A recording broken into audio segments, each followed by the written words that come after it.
In the formula A equals LW, A is the subject of the formula. If we want to make W the subject, we could simply divide through by L, which would give us A over L equals W. Now, in order to make a letter the subject of a formula, we rearrange by performing the opposite operation on each letter you wish to move, until you have the required letter on its own. Now, some of these changing the subject of a formula questions can be really difficult, so we're going to start off nice and easy and then build up to the harder questions. The first one we're going to rearrange is this one here, y equals 2x minus 1. And we're going to make x the subject of this formula. So if we take a look at the side that the x is on, we need to get rid of all of those things around x and get x on its own. So the first thing I'm going to do is get rid of this minus 1. How do I get rid of minus 1? If I do the opposite, I add 1. So adding 1 to both sides gives me y plus 1 equals 2x. So remember, all I've done to both sides is to add 1. How do I get rid of that 2? Well, think about what's being done. Here is 2 multiplied by x. So the opposite operation of multiplying is dividing. So if I divide by 2, remembering to do it to both sides, I will be left with x on that side. And careful how you write this, because it's all of this that's being divided by 2. So I've now rearranged my formula and made x the subject, and it's equal to y plus 1 over 2. Okay, so moving on, we've seen this formula earlier on. It's the velocity formula. V equals u plus at. In this particular example, it asks us to make t the subject of the formula. So let's look back here. Now, the first thing I want to do is to get rid of this u. Remember, it's always those things that are furthest away from the t that were done last. So essentially, they're the things we get rid of first. So in order to get rid of this u, I'm going to subtract u from both sides. That will leave me with at on the right-hand side and v minus u on the left. Now, if I want t on its own, a multiplied by t is what's happening here. So in order to get rid of that a, I need to divide, and it would leave me with v minus u over a. So all we do to rearrange any of these formulae is to just do the opposite operation to what's being done in the question when we see it. Moving on. In this question, we're going to make a the subject of the formula, and it's c equals a minus e over 4. So let's take a look at what we need to get rid of first. Before we can do anything here at the top, we need to get rid of that divide by 4. The opposite of dividing by 4 is multiplying by 4. So both sides get multiplied by 4 to give me 4c equals a minus e. Almost there. I want to get a as the subject, so I need to get rid of that minus e. So I'm going to add e to both sides. That will give me 4c plus e here, and a there on the right-hand side on its own. Remember, again, it doesn't matter which side of the equal sign your letter is on, so long as it's there on its own. Okay, so let's carry on. More complicated example this time, but the process is exactly the same. My formula this time is t equals 2 pi multiplied by the square root of L over G. And I want to make L the subject of this formula. Now, let's look at what I need to get rid of first then. Well, that square root sign is obviously keeping control of those, and that 2 pi would have been the last thing that was done, so it needs to be the first thing I get rid of here. 2 pi multiplied by that means I need to divide in order to get rid of it.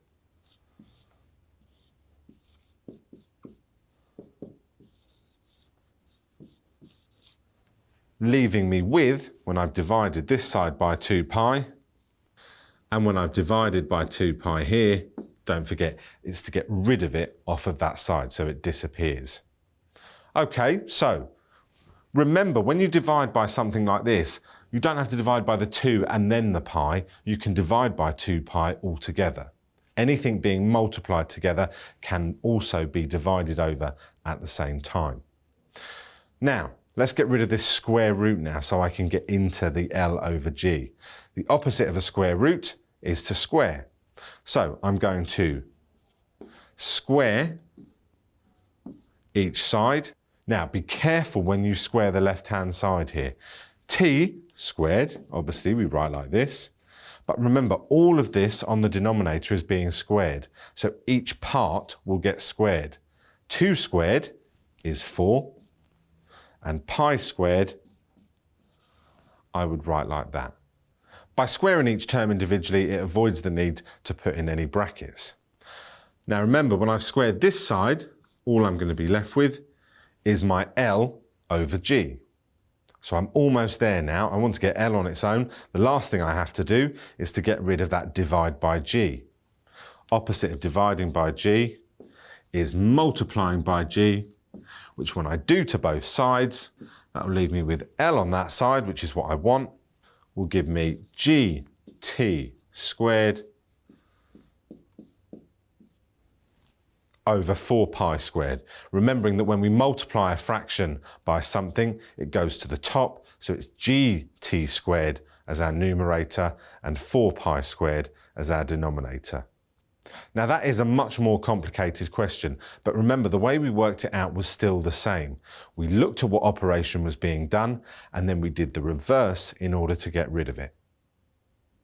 So continuing on with these slightly more complicated rearrangements, our next one is using this formula here. 1 over A equals 1 over B plus 1 over C. And they'd like us to make A the subject of the formula.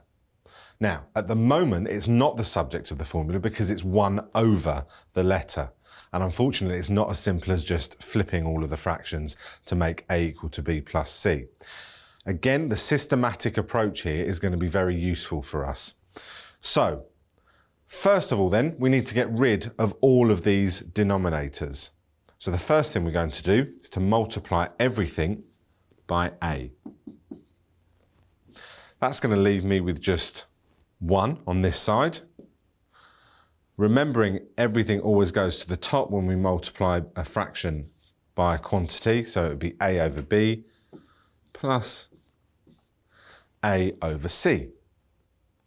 Again, multiplying again to get rid of one of those denominators, I'm going to multiply by B this time. That's going to give me B on this side equals A plus AB over C. So you can see bit by bit we're getting rid of those denominators on the fractions, and then once we've got rid of them we can rearrange and make A the subject. So last thing we're going to do then, to get rid of this C on the denominator here, multiply by C. That will give me BC equals AC plus AB. So I've now got rid of all the denominators, so no more fractions, and I can now see my 2 terms that contain the A, and I'm going to use that now to help rearrange the subject. But there's a very quick way of making those 2 letters just 1, and that is by factorising the terms that contain the letter you want. So if we look back here, my 2 terms are AC and AB, but I can factorise that to give me A lots of C plus B. And you can now see that instead of having 2 terms with an A in them, I've now just got A there on its own outside the bracket. This side hasn't changed, it's still BC, but it's now much easier for me to make A the subject because all I need to do is to divide by that bracket C plus B. I can divide it all over at once and that would leave me with A there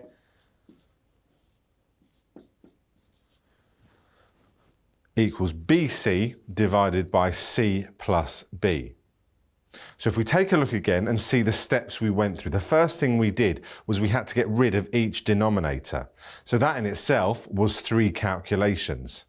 And then once we got rid of the denominators, it was easy to see that if we factorised that expression, we could then get A on its own, and we just divided by what was contained in the bracket. You could write the brackets down here or not, it doesn't matter because you're showing you're dividing by that entire amount. So here's an example where factorisation helps you to rearrange the subject of the formula.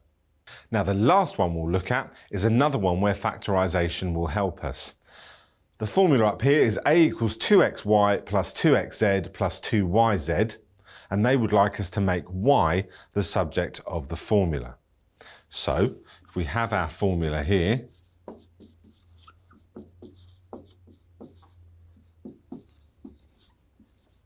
you'll see that one of the terms in it, this one here, doesn't contain y at all. So I can take that over the other side straight away and then just leave myself with the terms that contain y on the right-hand side. So subtracting 2xz from both sides will give me a minus 2xz equals 2xy plus 2yz. Now, exactly as we did before, take y out as a factor on that right-hand side. That will give us y lots of 2x plus 2z. Don't forget the left-hand side stayed as it is. We haven't done anything to that yet.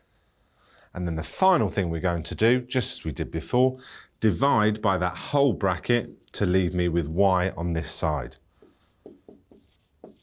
That would be a minus 2xz, all divided by 2x plus 2z. Now don't be tempted here to try and cancel out all the 2's, because remember this term hasn't got a 2 there, so we can't divide everything by 2. We just leave that as it is.